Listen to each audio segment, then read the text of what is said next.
Tes, apakah suara Ibu kedengaran? Kedengaran, Bu. Oke.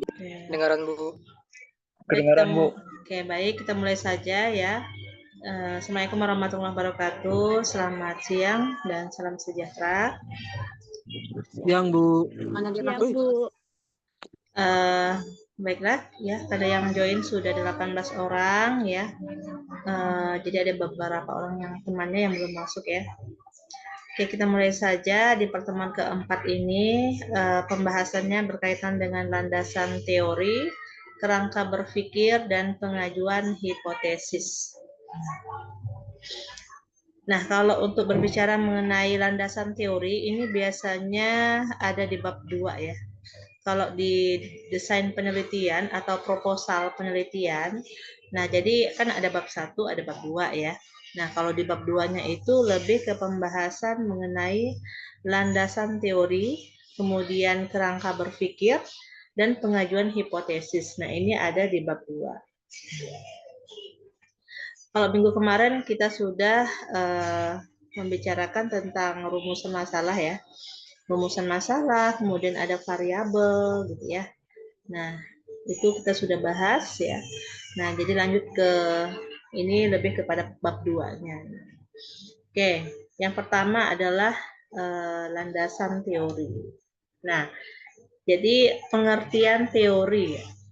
Nah, jadi teori itu seperangkat konsep, definisi, dan proposisi yang tersusun secara sistematis ya, sehingga dapat digunakan untuk menjelaskan dan meramalkan fenomena.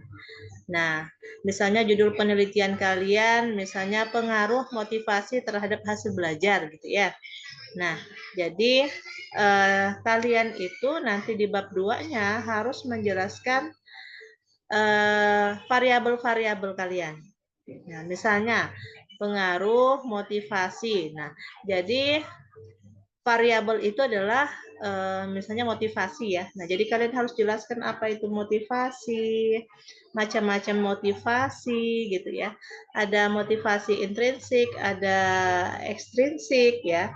Nah, nanti ada beberapa definisi-definisi ya berkaitan dengan motivasi. Nah, tentunya tidak hanya satu sumber ya.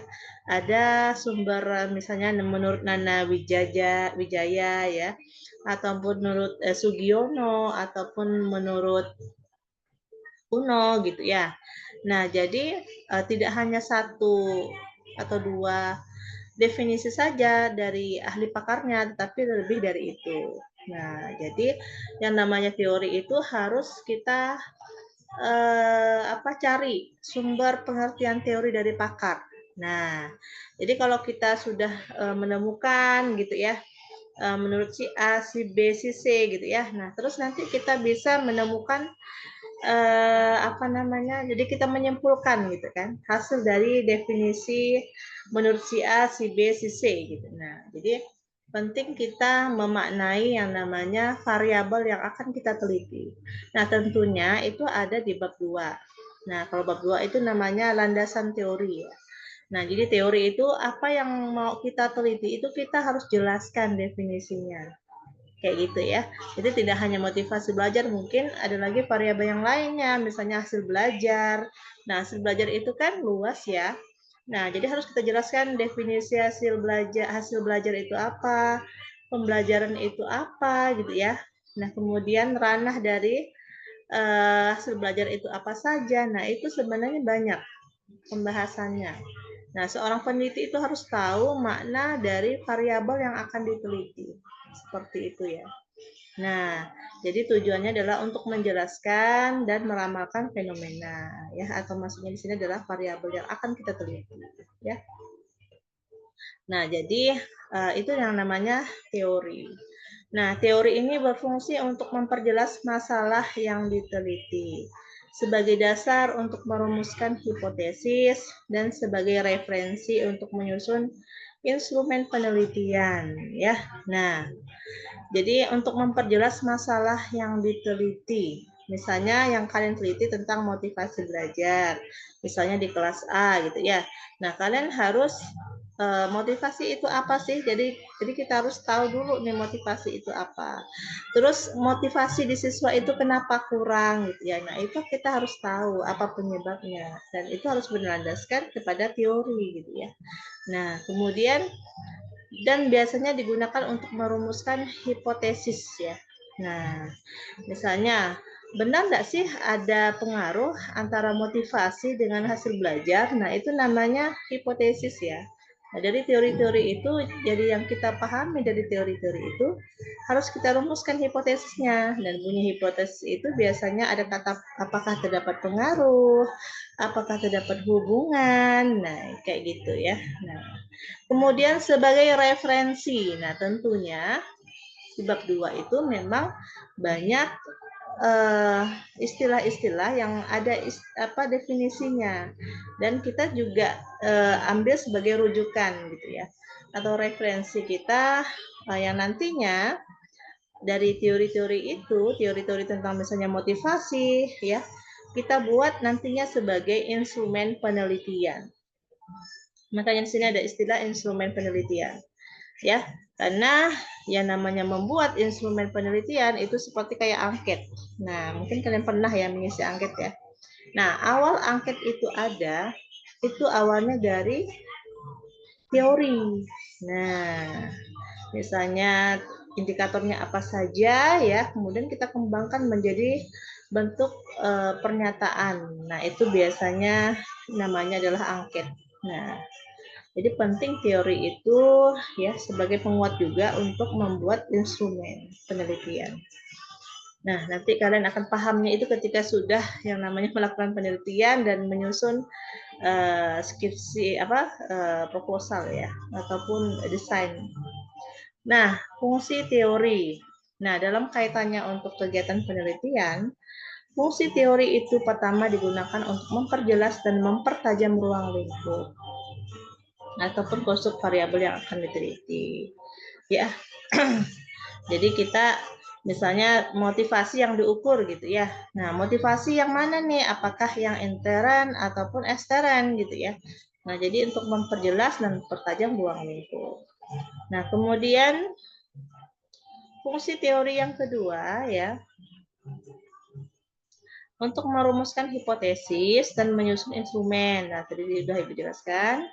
Jadi teori itu harus ada istilah-istilah yang kita pahami dari variabel. Tujuannya ya supaya kita bisa merumuskan hipotesis ya. Dan nantinya ya kita dari teori-teori kita bisa membuat yang namanya instrumen penelitian ya seperti kayak angket gitu ya atau lembar wawancara gitu ya. Nah, dan lain sebagainya.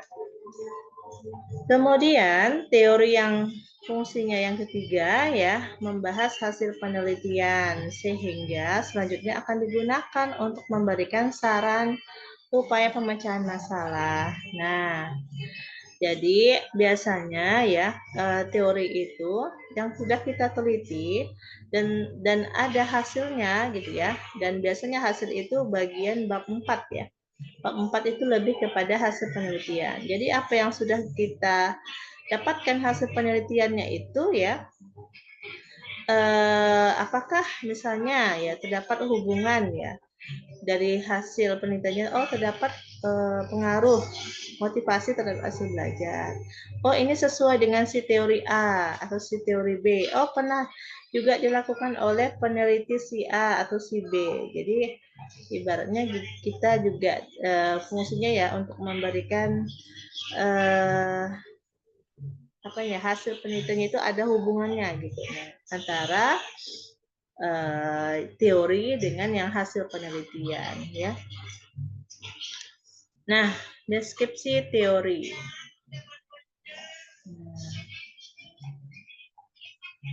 Jadi berapa jumlah kelompok teori yang perlu dikemukakan atau dideskripsikan akan tergantung pada luasnya permasalahan ya. Jadi sebenarnya kalau banyak permasalahannya, banyak variabel yang diukur, maka perlu juga banyak teori yang perlu kita masukkan gitu ya. Nah, tentunya teori-teori ini ya usahakan teori yang dari sumber dari buku boleh ya, misalnya dari buku si A, penulis si A, si B gitu ya. Nah, ataupun dari hasil peneliti-peneliti sebelumnya. Nah, itu biasanya dimasukkan di dalam teori. Semakin banyak variabel yang diteliti, maka akan semakin banyak teori. Nah, misalnya ada variabelnya ada 2 nih, motivasi dan hasil belajar gitu ya. Jadi, kalau lebih dari itu, juga akan semakin banyak teori yang dimasukkan ya. Jadi bisa aja tidak hanya 2 variabel, 3 variabel atau lebih ya. Jadi akan memperbanyak tentunya di bagian bab 2-nya ya, yang berkaitan dengan teori-teori ya. Deskripsi teori paling tidak berisi tentang penjelasan terhadap variabel-variabel. Nah, biasanya memang variabel ini kan kalau yang kita teliti itu banyak variabelnya, jadi kita harus definisikan dulu variabelnya ya. Nanti lama-lama dia akan semakin meluas gitu ya, semakin lengkap. Misalnya tentang motivasi, kemudian fungsi motivasi, jadi semakin lama itu juga akan semakin banyak gitu. Jadi tidak hanya definisinya aja gitu ya. Nah, oke, untuk menguasai teori maupun generasi-generasi penelitian, maka peneliti harus rajin membaca ya. Jadi sebenarnya kalau kita rajin membaca, baik dari peneliti-peneliti sebelumnya ya, yang sama-sama misalnya berkaitan dengan penelitian kita gitu ya. Nah, jadi kita itu akan semakin menguasai. Jadi kuncinya harus banyak membaca. Untuk dapat membaca dengan baik, maka peneliti harus mengetahui sumber-sumber bacaan. Karena sumber bacaan itu banyak sekali ya, baik dari jurnal online ya, ataupun dari skripsi ya. Nah, jadi kita juga akan semakin luas wawasannya gitu ya. Nah, jadi kalau kita rajin baca, maka luas juga pemikiran kita ya, pengetahuan kita. Sumber bacaan yang baik harus memenuhi 3 kriteria, yaitu relevansi, kelengkapan, dan kemutahiran. Nah, relevansi ini maksudnya adalah ketika yang kita teliti itu tentang misalnya motivasi gitu ya. Jadi kita juga harus banyak-banyak baca yang sama-sama penelitiannya tentang motivasi gitu. Nah, kemudian kelengkapan. Nah, jadi tidak hanya satu sumber yang kita baca, ya bisa lebih dari 1 atau 2 ya. Dan saran Ibu sih lebih banyak membaca jurnal penelitian ya. Kemudian kemutahiran. Kemutahiran ini adalah tentunya yang terbaru. Nah, jadi langkah baiknya kita baca penelitian-penelitian yang sama seperti kita ya, tapi mungkin 5 tahun terakhir gitu ya. Misalnya tahun 2024, 2023, 2022 ya. Nah, jadi yang terbaru. Yang disarankan itu yang terbaru. Nah, langkah-langkah untuk dapat melakukan pendeskripsian teori. Nah, jadi sebelum kita masuk ke bab 2 ya, jadi kita tuh harus tahu variabel kita apa ya. Nah, nama variabel kita apa, kemudian berapa jumlah variabelnya ya. Nah, kemudian kita harus cari-cari sumber ya. Bisa berupa jurnal online, bisa berupa buku ya. Tapi memang yang disarankan itu lebih banyak buku ya, buku ataupun jurnal. Kalau buku itu kan biasanya terbatas ya dan banyak tahun-tahun yang lama. Kalau yang namanya jurnal online pastinya biasanya banyak yang terbaru ya. Nah, lihat daftar isi setiap buku, pilih topik yang relevan dengan setiap variabel yang akan diteliti. Misalnya di dalam sebuah buku itu ada membahas pengertian motivasi. Nah, itu boleh kita pilih, kita ambil ya. Misalnya itu tahun yang terbaru gitu. Nah, itu boleh. Cari definisi setiap variabel yang akan diteliti pada setiap sumber bacaan. Nah, jika kita menemukan variabel-variabel yang akan kita teliti itu ada pada buku atau sumber yang lain, jadi kita ambil saja gitu ya. Nah, yang penting sumbernya itu valid. Kecuali kalau kalian ngambil dari internet, itu harus memang benar dipilih ya. Nah, misalnya kayak di blog. Nah, itu biasanya kan kalau blog apa itu kan biasanya takutnya tidak valid. Nah, dia ngambil sumbernya itu dari mana, tidak jelas gitu ya. Nah, alangkah baiknya kalau dari internet pilih yang terpercaya. Nah, sumbernya itu terpercaya ya. Nah, situs-situs yang terpercaya lah. Kalau blog-blog itu biasanya sih kurang valid ya. Nah, jadi seperti itu. Kalau yang sumber terpercaya itu bisa juga dari berita tuh boleh ya. Nah, atau Kompas gitu ya. Atau yang berita-berita apa yang ada kaitannya dengan variabel kita gitu itu boleh ya. Nah, deskripsikan teori-teori yang telah dibaca dari berbagai sumber ke dalam bentuk tulisan dengan bahasa sendiri. Nah, kalau kita ingin menulis ya, tentunya setelah kita membaca dari berbagai sumber ya, jadi kita berusaha untuk mengungkapkan dengan bahasa kita sendiri gitu. Nah, dengan apa yang kita dapatkan dari sumber, misalnya tentang motivasi. Jadi kita harus menulis motivasi itu apa. Nanti boleh kita masukkan menurut si A, si B gitu ya. Dari pakarnya yang mengemukakan tentang motivasi itu apa. Nah, itu boleh. Nah, nanti dari si A, si B kita simpulkan sendiri gitu. Nah, berdasarkan si A, si B maka motivasi adalah, nah, jadi kita sebagai peneliti itu harus belajar menyimpulkan dari teori-teori yang sudah kita baca. Nah, oke, itu tadi landasan teori ya. Ada yang kira-kira mau ditanyakan mengenai landasan teori? Tidak, Bu. Oke, baik, kita lanjut ke kerangka berpikir. Nah, jadi kerangka berpikir ini sebenarnya juga ada di bab 2 ya. Nah, setelah teori-teori yang kita sampaikan tadi ya, nah baru kita masuk ke kerangka berpikir. Jadi kerangka berpikir yang baik akan menjelaskan secara teoritis pertautan antara variabel yang akan diteliti.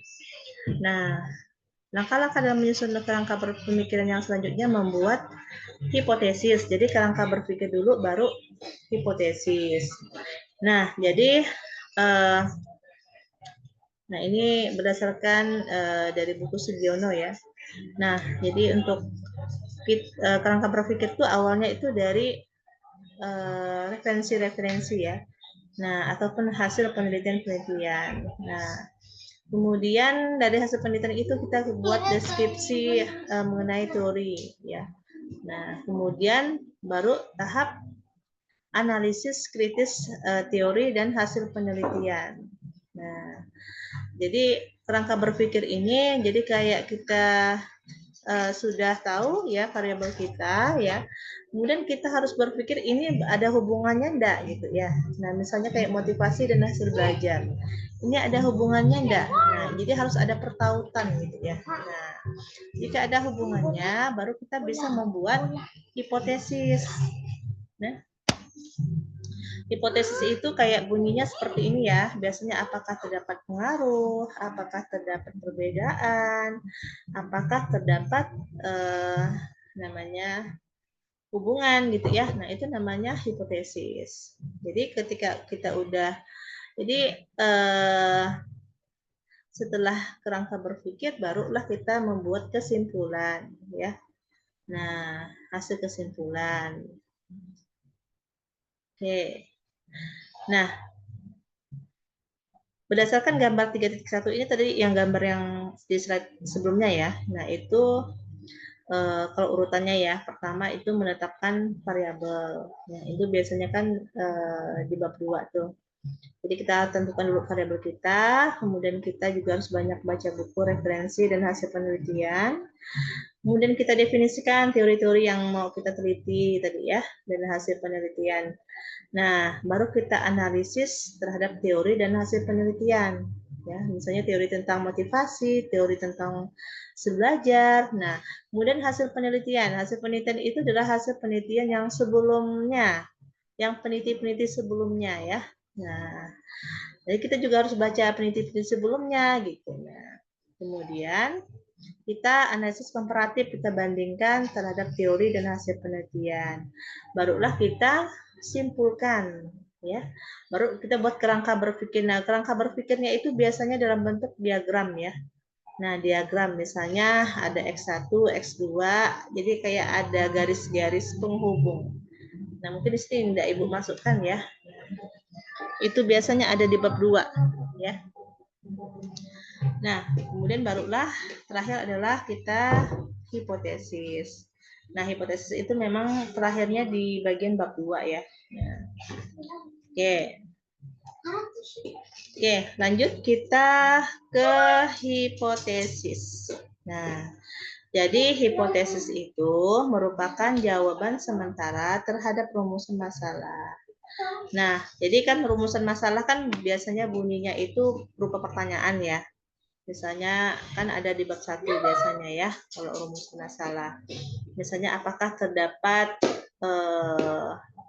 pengaruh, apakah terdapat pengaruh motivasi terhadap hasil belajar. Nah, itu kan rumusan masalah ya. Tetapi hipotesis itu ada dua ya. Jadi bisa diterima dan bisa tidak diterima. Kalau hipotesis itu kalau diterima berarti terdapat pengaruh. Kalau dia tidak diterima berarti dia tidak terdapat pengaruh. Nah, itu biasanya hipotesis itu kayak jawaban sementara. Jawaban sementara apakah dia diterima atau tidak gitu. Nah, ya. Dikatakan sementara karena jawaban yang diberikan itu baru berdasarkan pada teori yang relevan. Belum berdasarkan fakta-fakta empiris. Jadi ibaratnya itu masih belum melakukan penelitian sebenarnya gitu. Hasilnya itu belum ada. Makanya jadi masih berupa jawaban sementara. Nah, penelitian yang merumuskan hipotesis adalah penelitian yang menggunakan pendekatan kuantitatif. Nah, biasanya di penelitian kuantitatif saja ya. Jadi tidak diberlaku untuk penelitian kualitatif. Jadi kata hipotesis itu hanya ada di penelitian kuantitatif. Ya, pendekatan kuantitatif. Nah, dalam hal ini perlu dibedakan pengertian hipotesis penelitian dan hipotesis statistik. Pengertian hipotesis penelitian seperti telah dikemukakan di atas selanjutnya, hipotesis statistik itu bila penelitian bekerja dengan sampel gitu ya. Jika penelitian tidak menggunakan sampel maka tidak ada hipotesis statistik. Nah, jadi biasanya kita itu kan kalau kuantitatif kan berdasarkan pada sampel ya biasanya ya. Nah, itu biasanya hipotesisnya itu statistik ya. Nah, jadi dia berdasarkan kepada sampel penelitian. Nah, oke. Nah, ini contoh hipotesis penelitian. Nah, pertama kemampuan daya beli masyarakat dalam populasi itu rendah. Nah, ini hipotesis deskriptif. Tidak terdapat perbedaan kemampuan daya beli antara kelompok masyarakat petani dan nelayan.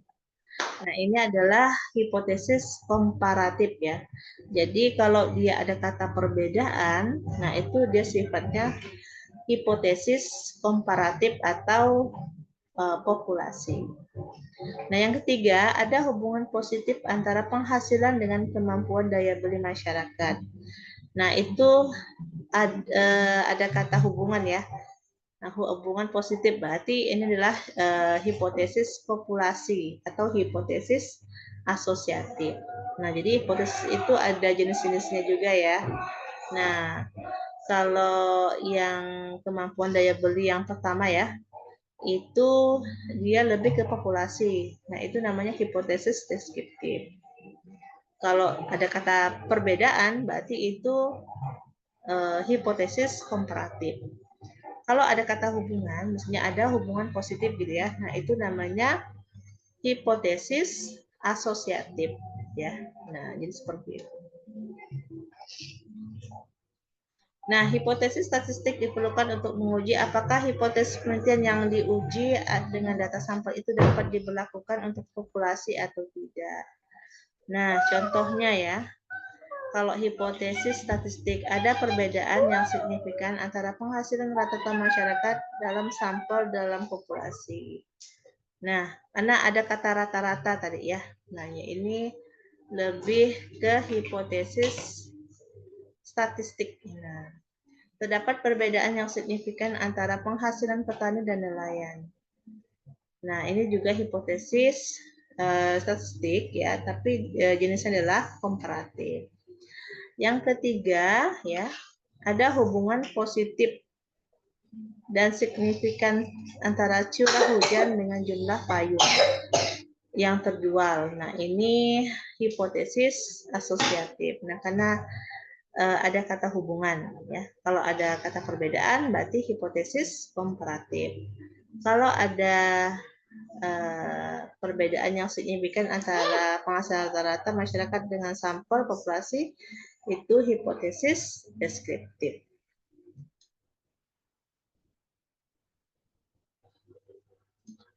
Oke.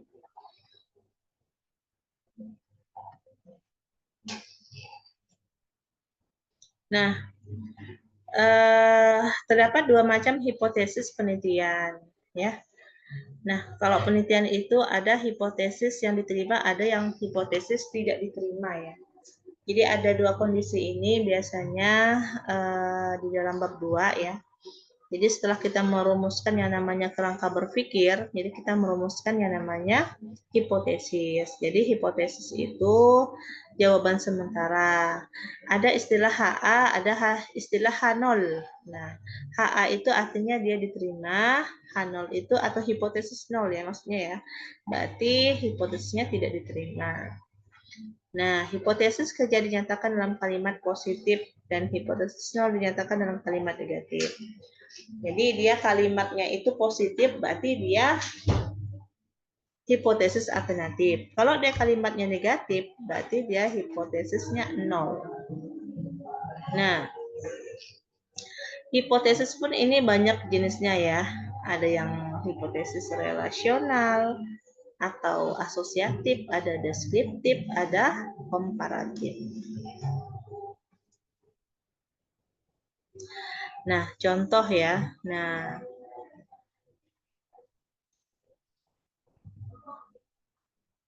hipotesis berdasarkan bentuknya, ya. Kalau yang asosiatif itu kan biasanya ada kata hubungan, ya. Kalau H0 itu berarti, kalau H0 itu kan kalimat negatif, ya. Berarti kalau misalnya bunyi hipotesisnya apakah terdapat hubungan gitu, ya. Jadi hipotesis statistiknya adalah kalau dia H0, ya, berarti tidak ada hubungan. Kalau dia HA berarti tidak sama dengan 0, berarti dia tidak ada hubungan, ya. Nah, kalau hipotesis komparatif itu biasanya ada kata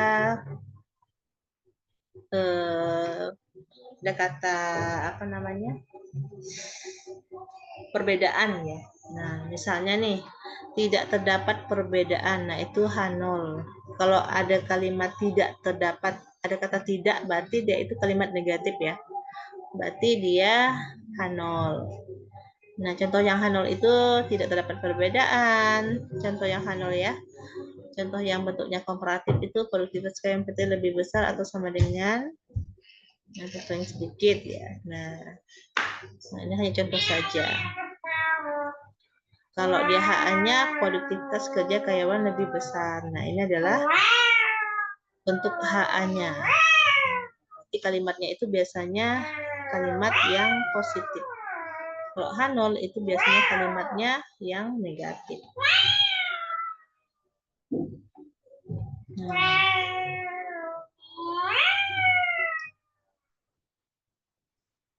Nah, kalau yang deskriptif, ya.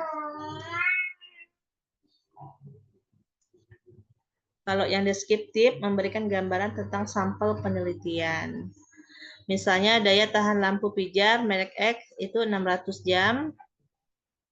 Karena daya tahan lampu yang ada pada sampel diharapkan tidak.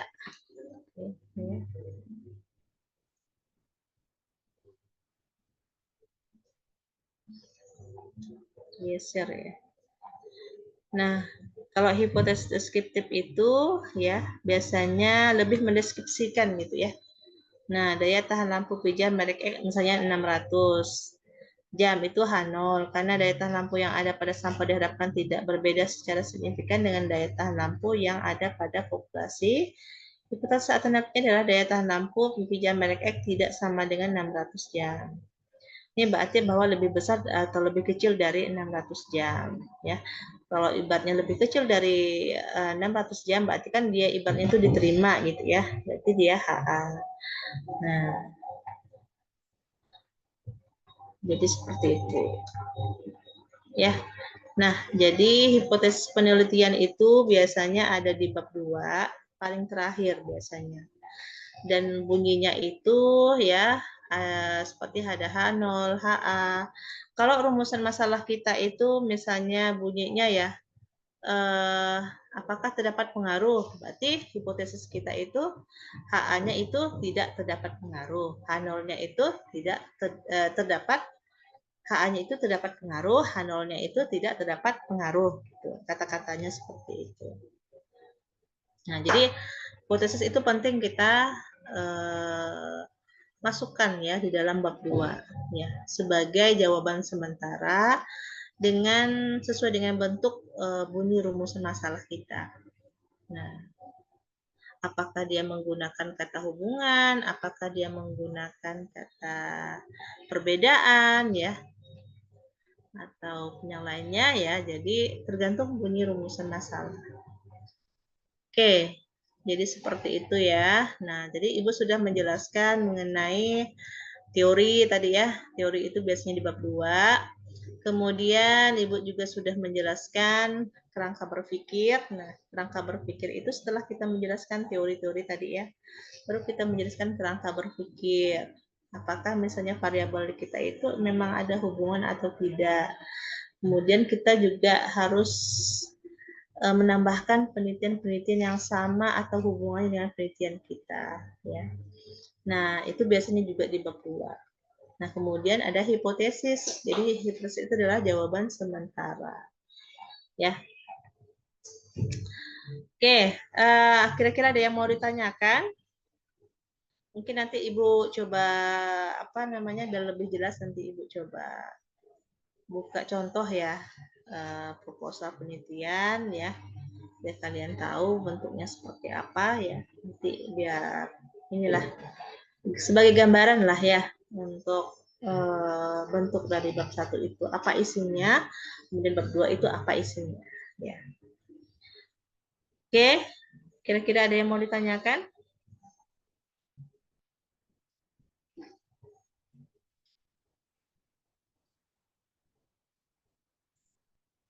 Oke, untuk ketua tingkat Ibu minta tolong di screenshot ya mahasiswa yang hadir pada hari ini, kemudian nanti share di grup ya. Iya, Bu. Oke.